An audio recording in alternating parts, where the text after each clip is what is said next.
শুভ নববর্ষে সকলকে শুভনন্দন জানাচ্ছি। সবাইকে অনেক অনেক নমস্কার। ভালো থাকবেন সকলে। বাংলার একটা ঐতিহ্য, বাংলার একটা গরিমা আছে। এটা আমাদের বাংলার নববর্ষ এবং সাথে সাথে অনেক রাজ্যেরও নববর্ষ আছে। আমি সকলকে বলবো, বাংলা সংস্কৃতি সম্প্রীতির পীঠস্থান এবং সমস্ত সামাজিক সংস্কারের, জাতীয়তাবাদের আন্দোলনের, স্বাধীনতা সংগ্রামের পীঠস্থান, বাংলা সংস্কৃতির পীঠস্থান, বাংলা সর্বধর্ম সমন্বয়ের পীঠস্থান, সংহতির পীঠস্থান। সব ধর্ম, বর্ণ, জাতি বিশেষে সব মানুষ ভালো থাকুন, সুন্দর থাকুন।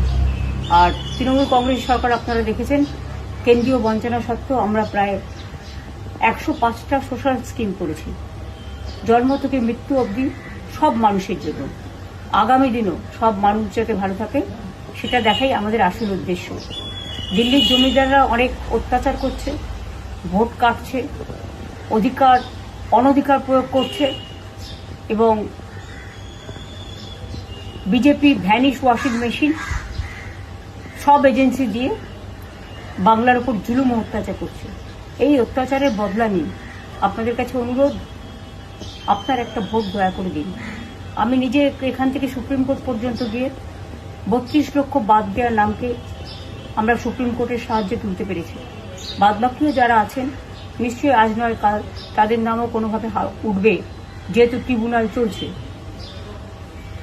যাদের ভোট বাদ গেছে, যারা আত্মহত্যা করেছে স্যারের জন্য, তাদের জন্য আমার মন কাঁদছে।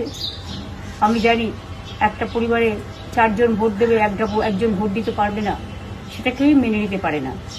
তাই আসুন, আমরা দাঙ্গা নয়, রক্ত নয়, সন্ত্রাস নয়, অত্যাচার নয়, ওরা অনেক চমকাচ্ছে দিল্লি থেকে, কোনো চমকানি নয়। আসুন আমরা নতুন ভোট নিয়ে আসি, শান্তি সম্প্রীতির বার্তা দিয়ে, সংস্কৃতির বার্তা দিয়ে, সকলকে ভালোবেসে।